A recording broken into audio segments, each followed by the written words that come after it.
Química 2, com os grupos quarto semestre A e B, da sede 3 de Cidade Leste. Pessoal, eu tenho alguns recadinhos para passar para vocês, né, para vocês. Primeira coisa, né, a prova de processo está começando, acho que foi habilitado ontem, né, e o nosso conteúdo vocês já sabem que vai ser referente ao ciclo de Krebs, lembrando que o ciclo de Krebs, ou ciclo do ácido cítrico, ou ciclo do ácido tricarboxílico, que são as denominações dessa via metabólica, também irão entrar as reações catapleróticas e anapleróticas, né, que foi o nosso... não foi o último conteúdo, né, o antepenúltimo, não sei se pode se dizer assim, mas vai ser até as reações catapleróticas e anapleróticas que estão dentro do próprio ciclo de Krebs, né, então vai ser até aí essa unidade 4. Segundo recadinho que eu tenho para vocês, né, na terça-feira passada, à noite, eu postei na plataforma o nosso trabalho prático. Por quê? Vocês estão fazendo as atividades que são os questionários, né? Todos, no final da maioria, não de todos, mas da maioria, vocês têm um questionário. Esses questionários irão valer pontos sim, né? Vão valer de 0 a 10. Eu vou fazer assim. Irão valer de 0 a 10. No final do semestre, um pouquinho antes de terminar o último conteúdo, né, que eu não sei se vai ter questionário ou não ainda, eu vou pedir para que vocês enviem para o meu e-mail, tá? Mas em um único documento. Não enviem picado, por exemplo, mandei para a professora e esqueci de um questionário, por exemplo, eu já não vou mais aceitar. Porque senão fica muito complicado ficar abrindo toda hora o e-mail, verificando, voltando, então prestem atenção e vocês vão mandar. Eu não sei ainda, creio que sim, Anderson, tem que ver direitinho quantos são ao todo, mas a Adriana, eu estou confiando nela, ela falou que tem 6, tá? Então, com esse do ciclo de Krebs já, são 6? E da cadeia respiratória, que foi o último, né? Então, tá bom. Ok, então tá bom. Na verdade, é até a cadeia respiratória, né, que a gente vai corrigir hoje. Então, vocês vão mandar em um único documento, certo?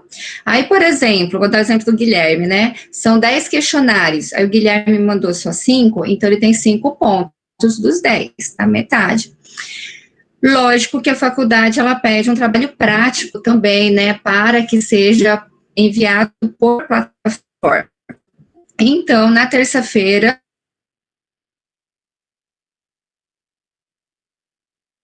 por alguns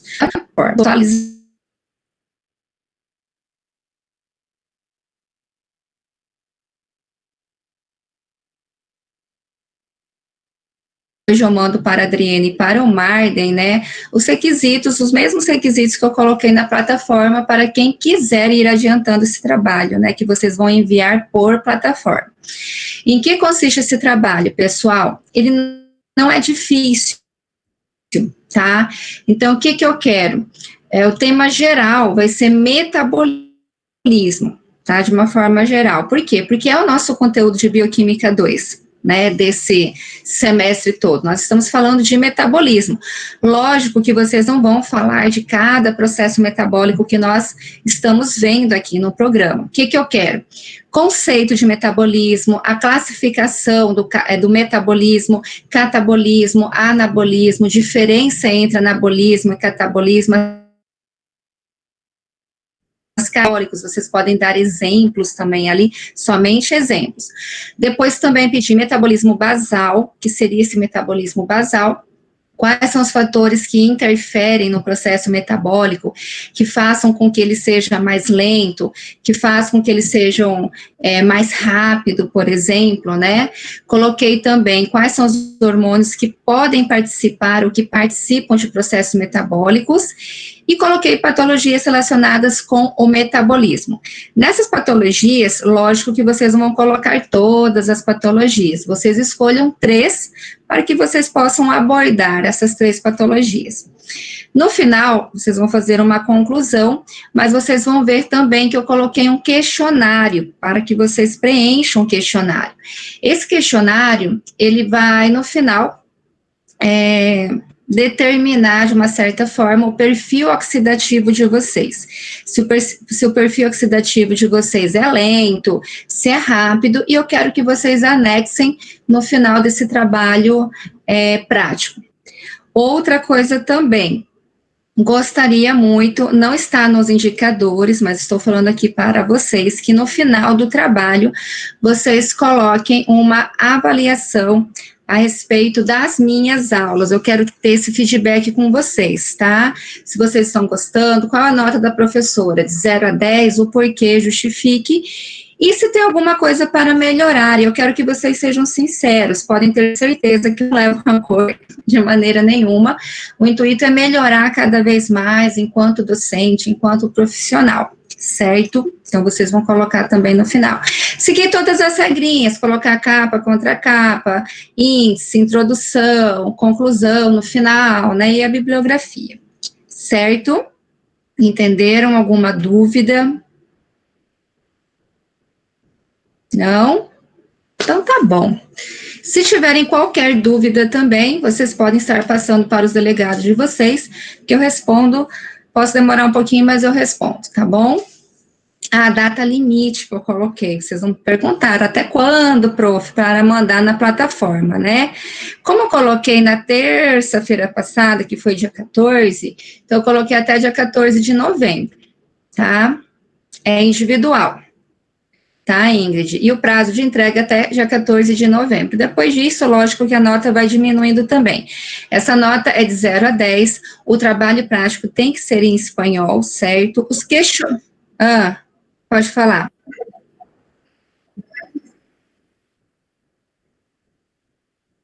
Até dia 13? Bom, não me passaram isso, né? Mas, enfim, então dia 13 não tem problema, é um dia antes, tá? E à medida que vocês vão terminando, vocês já podem ir colocando na plataforma, certo? Tá? Não é tão extenso assim o trabalho, então dá para fazer muito bem, de boa, em um dia vocês terminam, se vocês se propuserem a fazer, certo? Tomem cuidado somente para mandar. Sim, tudo digitado, esse trabalho sim, tá, Ricardo? Agora, os questionários não precisam, né? Os questionários não precisam ser digitados, vocês podem, como vocês estão fazendo assim mesmo, né? Tem gente que faz um caderno, tem gente que faz digitado, os questionários não precisam necessariamente ser digitados, certo? Outra dúvida? Não? Então, vamos para a nossa aula de hoje. Deixa eu aumentar aqui. Então, pessoal, hoje nós vamos concluir a nossa cadeia respiratória, certo? Só fazendo um feedback antes de começar aqui, vocês tinham uns exercícios para resolverem, né? E eu vou corrigir agora com vocês. Quando nós falamos em cadeia respiratória, ela recebe um outro nome também, que é fosforilação oxidativa, também chamada. Por que oxidativa? Pela participação do oxigênio. Lembrem que ele é um dos personagens principais dessa via metabólica, que é a terceira etapa da respiração celular.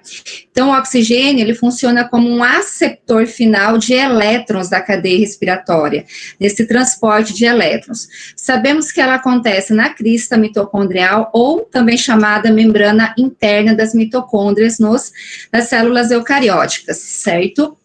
E na membrana plasmática das células procarióticas. O objetivo principal dessa via metabólica é a síntese de ATPs, a partir de coenzimas, que vêm de processos que sejam iniciais à respiração celular, como via...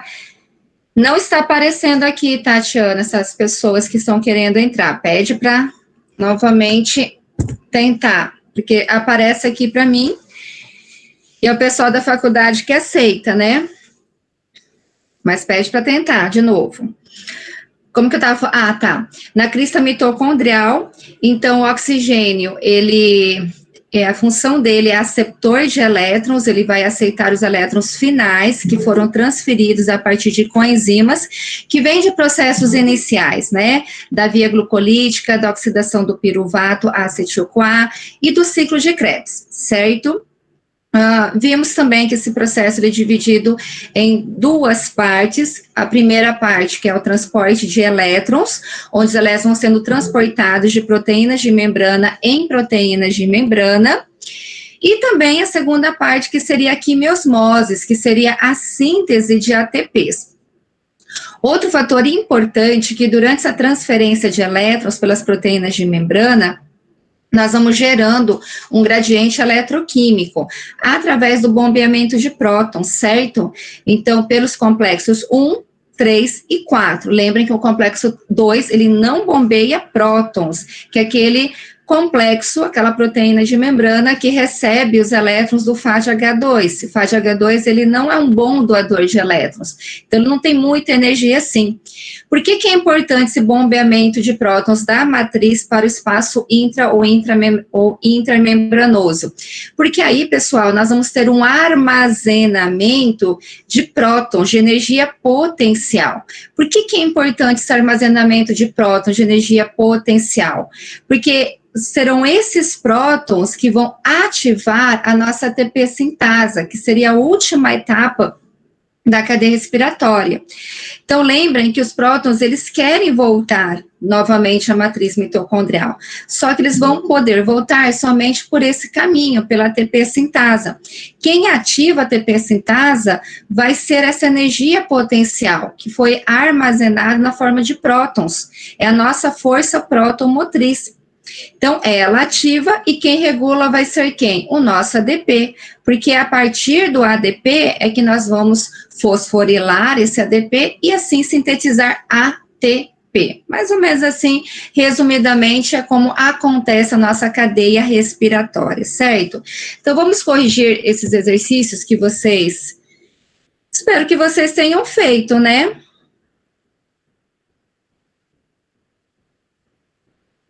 Oi, pessoal, recadinho da faculdade, confirmem aí. Deixa eu colocar para apresentar aqui.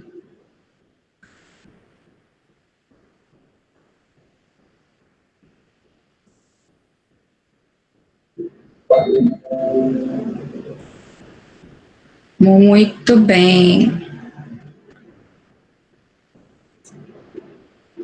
Aqui.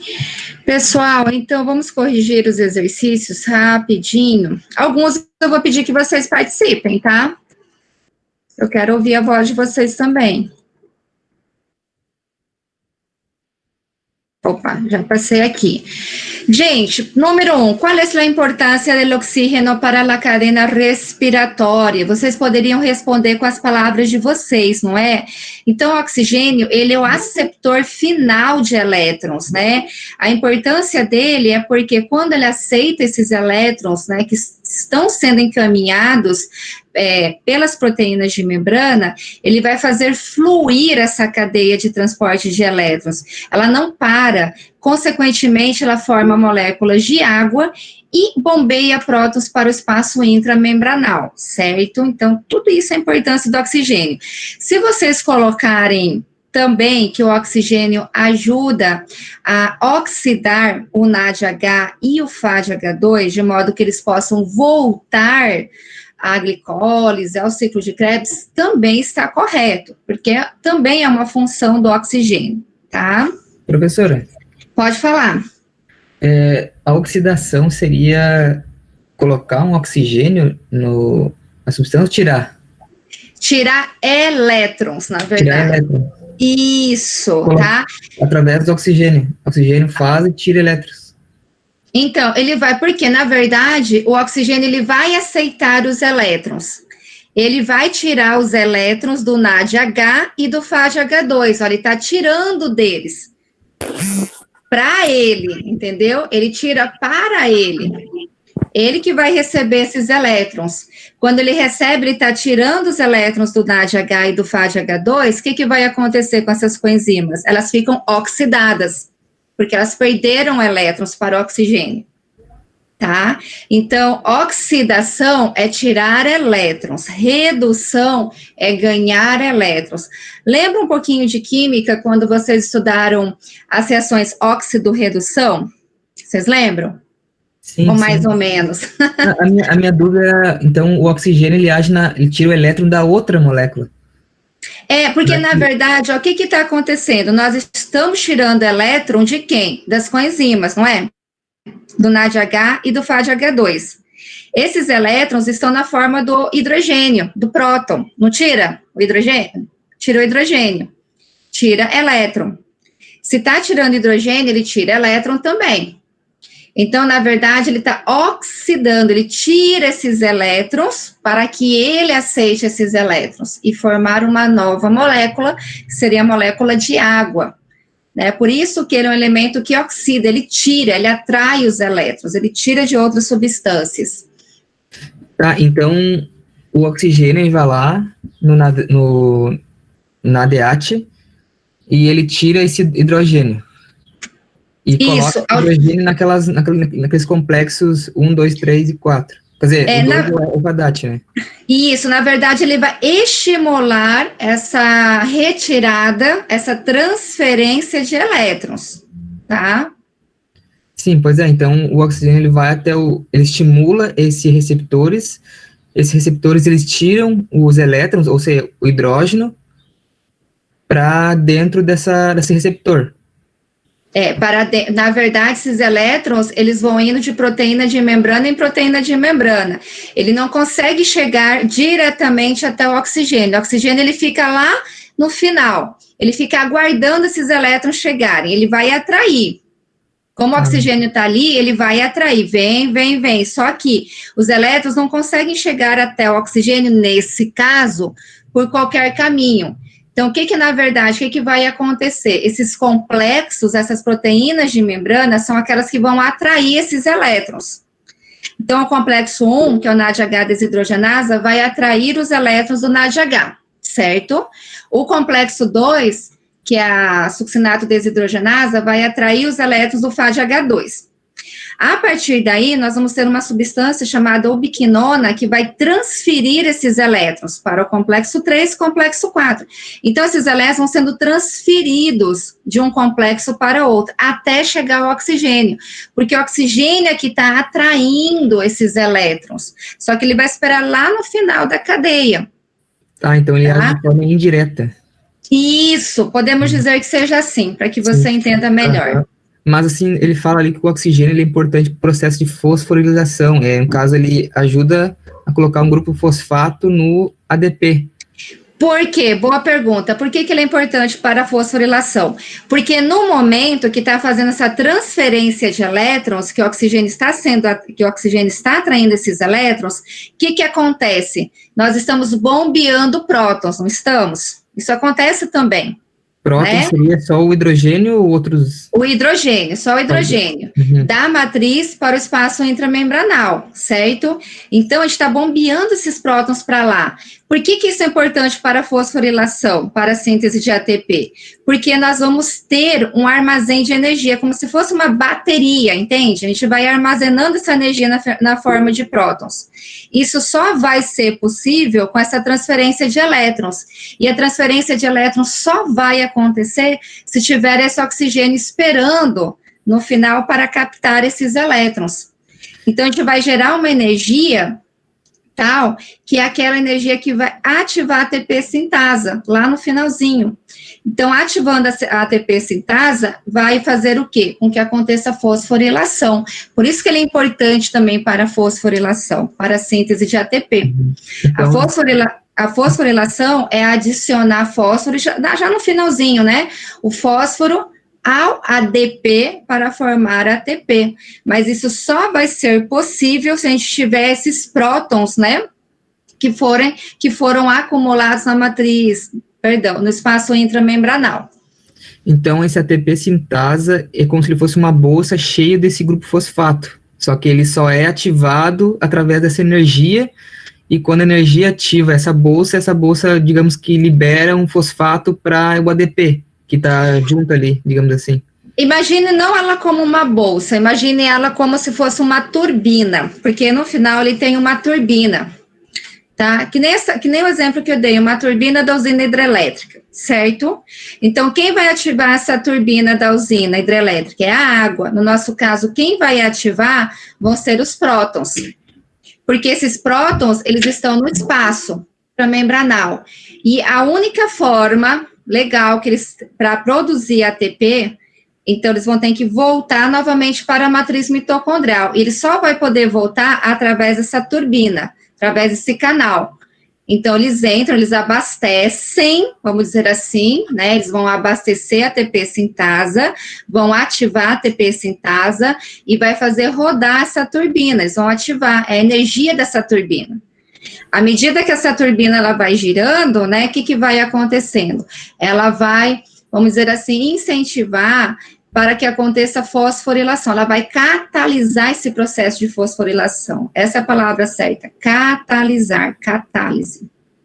Tá, então, minha dúvida é se ele vai formar um fosfato ali dentro daquele ATP sintasa para agregar ao ADP. Isso, é isso que ele vai acontecer. Na verdade, a ATP sintase é uma enzima. O que a enzima ela faz? Ela agiliza, ela catalisa, ela vai aumentar a velocidade dessas reações. É isso que ela vai fazer. Ela vai agilizar, vamos dizer assim, essa adição de fósforo para o ADP. Mas isso já lá na matriz mitocondrial, isso vai acontecer. E quem estimula vai ser o nosso próton. Tá certo, professora, muito obrigado. Agora ficou mais claro. Não, é bom que vocês perguntem mesmo, né? Que é um pouquinho confuso, mas não é tão difícil assim.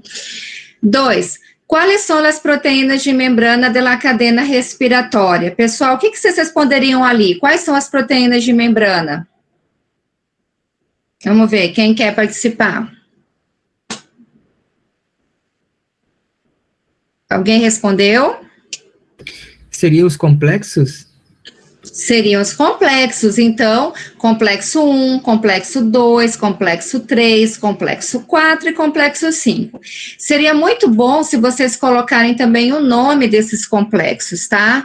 Então, complexo 1, NADH desidrogenasa. Complexo 2, succinato desidrogenasa. Complexo 3, ubiquinona. Complexo 4, citocromo C oxidasa. Olha só, ele já recebe o nome de oxidasa porque pertinho dele já está o oxigênio. E o complexo 5 é a ATP sintasa. Então, coloquem os complexos, são as proteínas de membrana, né? São os complexos. Coloquem o nome de cada uma delas para vocês lembrarem e fixarem melhor também, certo? 3. Por que o processo da cadena respiratória também pode ser chamado de fosforilação oxidativa? Oxidativa por quê? Pela presença de oxigênio. Esse oxigênio vai atrair os elétrons, tá, do NADH e do FADH2, e ao mesmo tempo vai oxidar o quê? Tanto NADH como FADH2. E fosforilação é porque durante esse processo acontece a adição de fósforo à molécula de ADP, para a síntese de ATP. 4. Onde ocorre a cadena respiratória? Essa é fácil. O que vocês colocaram, pessoal? Onde que acontece? Qual a localização?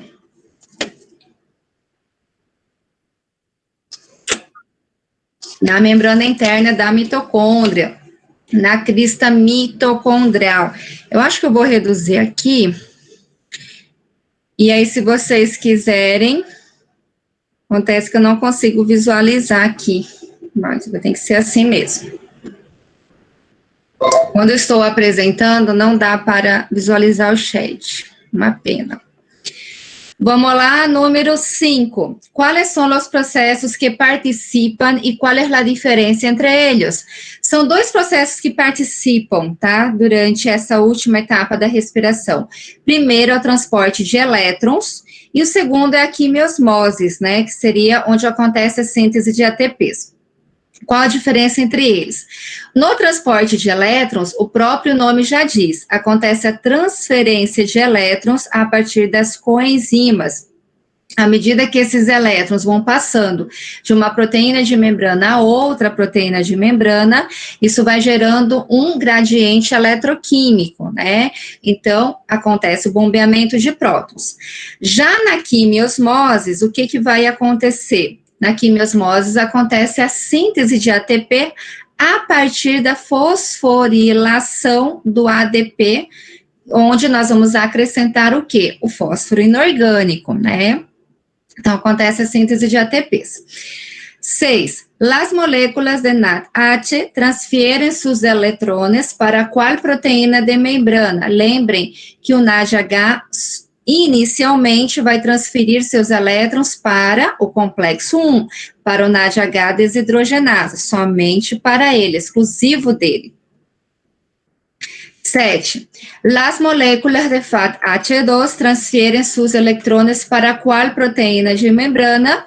Então, o FADH2 é uma coenzima não tão importante quanto o NADH, e ele não é tão bom doador de elétrons assim, então ele vai doar diretamente para o complexo 2, que é succinato desidrogenase. Então, a resposta seria complexo 2, succinato desidrogenase. 8.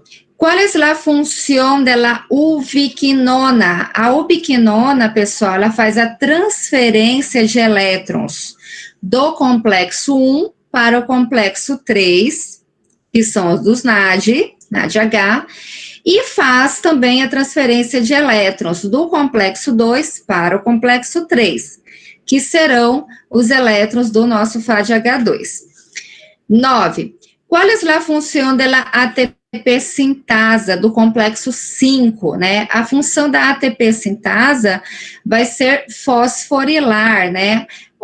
Vai ser a responsável para que aconteça esse processo de fosforilação, a adição de fósforo à molécula de ADP para a síntese de ATP. Se vocês colocam somente síntese de ATP, também está correto. Se vocês colocam que a função dela é promover a fosforilação do ADP para a síntese de ATP, está mais correta ainda, vamos dizer assim, tá?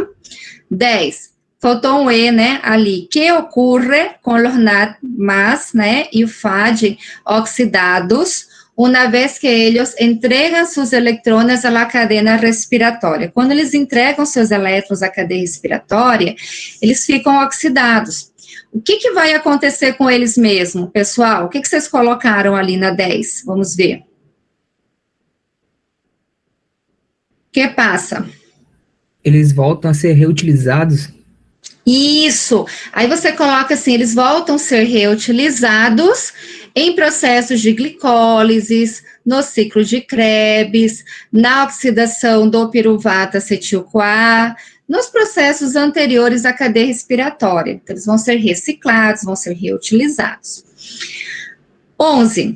Que hace com que a ATP sintasa se ative? Quem que ativa a ATP sintasa, pessoal? Quem será que ativa ela? Quem que é energia? De onde vem essa energia que ativa aquela turbina da ATP sintasa? Dos hidrógenos? Isso, dos hidrogênios. Intramembranal. Isso, dos prótons, né? Lembrem que esses íons, só tem que tomar um cuidado, quando a gente fala hidrogênio, nesse caso, eles são íons de hidrogênio, porque tem o H+, tá? Quando eu falo só hidrogênio, eu estou me referindo aqui à molécula, ao gás hidrogênio. E aí não tem a molécula ao gás hidrogênio, tem o íon hidrogênio. Então, se vocês colocarem devido ao íon hidrogênio, tá ok. Se vocês colocarem devido ao próton, também tá ok, que se encontra no espaço intra ou intermembranal, tá? Só um detalhezinho, mas que faz a diferença. 12. Qual é a relação entre os protones, aqui H+, é o íon hidrogênio, e o pH do espaço intermembranoso? Qual é essa relação, pessoal? Então, quanto maior concentração de prótons no espaço intramembranoso, o que acontece com esse pH? Ele diminui, ele fica mais ácido. quanto menor a concentração de prótons, mas isso acontece na matriz mitocondrial, que não foi a pergunta. O que acontece com o pH? Ele aumenta. Então, eu poderia ter perguntado qual é a relação entre os prótons e o pH, né, do espaço intramembranoso e da matriz mitocondrial. Não foi essa a pergunta, mas poderia acontecer, por exemplo, numa prova. Então, lembrem que, durante a cadeia respiratória, durante o transporte de elétrons, o espaço intramembranoso vai ter uma alta concentração de prótons, diminuindo o pH. E a matriz mitocondrial vai ter uma baixa concentração de prótons, aumentando o pH, formando o que nós chamamos de gradiente eletroquímico, tá? Mas a resposta ali seria: aumenta a concentração de prótons, diminui o pH, ele fica mais ácido. 13. ¿Qué ocurre al final de la cadena de transporte antes de la acción de la ATP sintase? O que vai acontecer ali, pessoal? Nós vamos encontrar o oxigênio. Então, acontece que o oxigênio, ele vai receber esses elétrons, né, que estão vindo de onde? Das nossas proteínas de membrana, ele é o aceptor final de elétrons, e vai acontecer o quê? Vai acontecer a síntese, a produção de moléculas de água, certo? 14. ¿Por qué NADH es considerado mejor donador de electrones e protones em relação ao FADH2, né? Porque o NADH, pessoal, ele é melhor doador de elétrons porque ele tem um alto nível de energia. Ele tem facilidade de doar elétrons, né? Para quem? Para o oxigênio, nesse caso. Porque ele possui uma alta energia em comparação com FADH2. Então, ele vai doar diretamente para o complexo 1. O FADH2, ele não consegue fazer isso, né? 15. Para que serve a cadena transportadora de elétrons, pessoal? Então, vou até mostrar essa resposta para vocês, que está aqui. Ela serve para duas situações. Primeiro, para regenerar, para voltar a formar os acarreadores de eletrões, que são quais? O NAD e o FAD. E segundo, para quê? Para formar esse gradiente de prótons, né? Para formar esse gradiente eletroquímico, que vai formar o quê? Essa energia potencial que vai ativar a nossa ATP sintasa para a síntese de ATPs. Então, seriam esses dois. Regenera os acarreadores de elétrons e formam gradiente de prótons, certo? Deixa eu voltar aqui. 16. Defina citocromo. O citocromo, pessoal, ele é uma proteína. Função dele é transporte de elétrons. Ele tem um grupo prostético que é o hemo. Isso facilita o quê? Facilita o transporte de oxigênio. Resposta também está aqui no material de vocês. Deixa eu mostrar aqui. Aqui. Proteína que transporta eletrones e tem como grupo prostético um grupo hemo, certo? Vamos para o próximo. Que é a quimiosmosis? Vocês podem colocar com as palavras de vocês também. Então, quimiosmose é o processo pela qual acontece a síntese de ATPs. Ou poderiam colocar, é o processo pela qual ocorre a fosforilação do ADP em ATP, através, né, estimulado ou ativado por uma força próton-motriz, né? Ou poderiam também ter colocado conforme está aqui no material.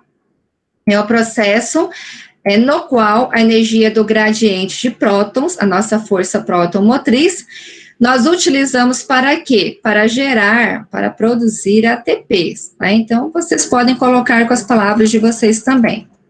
Mas, resumidamente, acontece a síntese de ATPs. 18. Quem regula a entrada de protones por la ATP sintasa? Tem uma diferença, lembram, pessoal? Quem regula e quem ativa a ATP sintasa. Quem ativa são os prótons, tá? Lembrem-se disso, são os prótons que vai fazer o quê? Que vão fazer o quê? Girar essa turbina para que aconteça a fosforilação, para estimular a fosforilação. Agora, quem regula a entrada de prótons por esse canal, por essa turbina, vai ser o nosso ADP, adenosina difosfato, ele que regula. E 19, em que situações temos uma diminuição de ADP, pessoal? Então, quando nós não precisamos muito de ATPs, quando o nosso organismo não precisa tanto de energia, então, se ele não precisa tanto de ATP, acontece uma diminuição do ADP, se diminui a ADP, vai diminuir essa entrada de prótons pela ATP sintasa também. Então, tá aqui a resposta para vocês. Aqui, deixa eu mostrar. Quando não há gasto grande de ATP, existe menos ADP, disminuyendo a entrada de protones por la ATP sintasa, ok? E o último, ele pede para descrever esse saldo de ATPs, né? Na verdade, eu teria que melhorar essa pergunta agora, né? Olhando novamente. Eu deveria ter colocado assim para vocês: descreva o saldo atual, ou mais recente de ATPs, tá? Então, se nós consideramos o atual, é essa última aqui, né? Onde nós temos de 30 a 32 ATPs. Tudo vai depender do rendimento de ATPs por cada NADH da via glucolítica. Lembrem, se é considerado 1,5, então vai ser 3, então saldo global vai ser 30. Se consideramos 2,5, então multiplicado por 2 dará 5 como resultado, então o saldo será 32. Como eu falei para vocês, isso vai depender do enunciado que a pessoa que elaborou aquela pergunta, ela está querendo dizer para a gente, né? Para que a gente possa interpretar esse exercício, certo? Bom, espero que vocês tenham feito, não deixem acumular, e agora vamos para a nossa segunda etapa, né? Eu encontrei o seu trabalho no portal, estava olhando aqui foi agora, o que eu falei para vocês, né? O que o pessoal da faculdade, pelo menos aqui de Pedro Juan Cavalheiro, falou para mim, é que devido a essa atualização, né, vocês não iam conseguir visualizar. Agora eu pergunto para vocês, dos outros professores, vocês estão visualizando? Porque aí eu terei que informar aqui novamente. Então o problema mesmo vai ser, vamos ter que esperar um pouquinho mais, tá, pessoal? Então, o pessoal...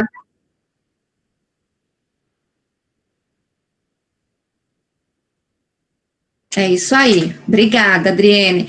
Então, mas mesmo assim, não se preocupe, como eu falei hoje, no final da aula, eu já vou mandar para vocês os indicadores, tá? Como vocês vão fazer e tudo mais, para que vocês não se atrasem, né? Tem gente que gosta de fazer antes, né? Então, eu já mando para vocês irem adiantando, tá? Muito bem. Então, agora, continuando, né, para dar